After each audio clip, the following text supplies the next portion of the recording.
Hello दोस्तों, आप सभी का स्वागत है। आज आपके लिए लेकर आई हूँ एक बहुत ही सुंदर कहानी जिसका नाम है परिवार और माँ। चलिए आइए जानते हैं क्या घटना घटित होती है इस सुंदर कहानी में। एक गांव में एक सुखी परिवार रहता था। उस परिवार में 3 भाई और एक बहन थी। उनके माँ बाप उन चारों को बेहद प्यार करते थे, मगर बीच वाले बेटे से वे थोड़ा परेशान थे।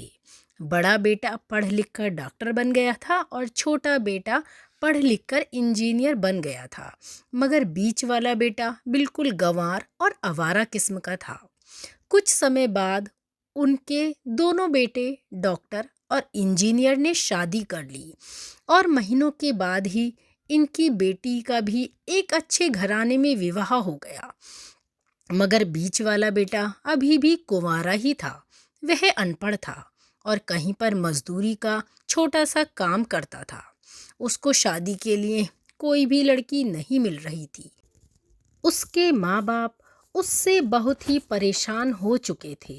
अब जब भी उसकी बहन अपने मायके आती तो वह अपनी डॉक्टर और इंजीनियर दोनों भाइयों से मिलती थी, मगर बीच वाले भाई से बहुत ही कम मिलती थी क्योंकि वह उसे ज़्यादा पैसे नहीं दे पाता था। लेकिन फिर भी वह अपनी बहन से बहुत अधिक प्यार करता था। कुछ समय बाद उनके पिताजी की बीच वाले बेटे की बिना शादी किए ही मृत्यु हो गई। उसकी माँ ने सोचा कहीं अब किसी के मुंह से बंटवारे की बात निकले, इसीलिए अपने ही गांव में एक सीधी सादी लड़की से मंझले बेटे की शादी करवा दी। शादी होते ही ना जाने क्या हुआ, अनपढ़ बेटा मन लगाकर काम करने लगा और वह पहले से कहीं ज़्यादा मेहनत भी करने लगा। अब कोई भी पुराना दोस्त उसको मटर गश्ती के लिए बुलाने आता तो वह मना कर देता। एक दिन उसके डॉक्टर और इंजीनियर भाई ने सोचा कि यह तो गंवार और अनपढ़ है, हम इससे कहीं ज़्यादा पैसे कमा लेते हैं, इसीलिए अब हमें बंटवारा कर लेना चाहिए। माँ के लाख मना करने के बाद भी दोनों बेटों ने बंटवारे की तारीख तय कर दी और उन्होंने अपनी बहन को भी बुला लिया। तभी उनका गंवार भाई कहता है कि तुम लोग बंटवारा कर लो, मुझे जो बचे वो दे देना या ना भी देना, मैं शाम को घर आकर अंगूठा लगा दूंगा। तभी उसकी बहन कहती है, अरे बेवकूफ़, तू हमेशा बेवकूफ़ ही रहेगा। जमीन का हिस्सा तो आमने सामने बैठकर होता है। और उसकी माँ भी उसे काम पर जाने से रोकती है।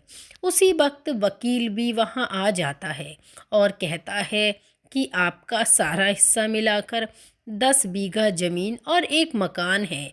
अब यह बताओ किसको कितना हिस्सा देना है, मैं उसी हिसाब से कागज़ बनवा दूँ। तब गंवार भाई कहता है, वकील साहब 5-5 बीघा ज़मीन हमारे दोनों भाइयों के नाम लिख दो और यह घर मेरी बहन के नाम कर दो। दोनों भाई पूछते हैं कि तू अपने हिस्से में क्या लेगा। गंवार भाई कहता है कि मेरे हिस्से में मेरी प्यारी माँ है। और वह अपनी पत्नी की तरफ मुस्कुराते हुए कहता है, क्यों, मैंने गलत कहा?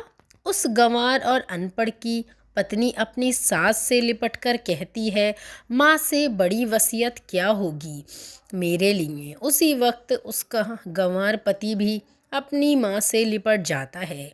गंवार बेटे और बहू के प्यार ने जमीन जायदाद के बंटवारे को एक सन्नाटे में बदल दिया। तभी बहन अपने गंवार भाई के गले लिपटकर रोते हुए कहती है कि माफ़ कर दो भैया, मैं आपको सम्मान नहीं दे सकी। उसका भाई कहता है, मेरी प्यारी बहन, इस घर में जितना अधिकार हमारा है उतना तुम्हारा भी है। और रही बात बंटवारे की, तो हम बंटवारा क्या, हम एक साथ मिलकर नहीं रह सकते क्या, जैसे हम बचपन में मिलकर रहते खेलते थे। एक साथ मिलकर रहने को ही तो कहते हैं एक अच्छा परिवार।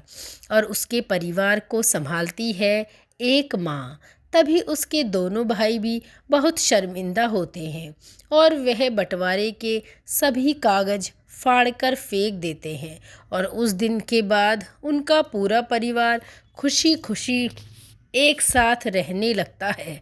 तो दोस्तों, एक परिवार के प्रेम की और मेहनत की कहानी ये आपको अच्छी लगी हो, एक परिवार और माँ कहानी अच्छी लगी हो तो लाइक और शेयर ज़रूर कीजिए। और ऐसे ही परिवार से, धर्म से जुड़ी हुई अन्य कथा कहानियों की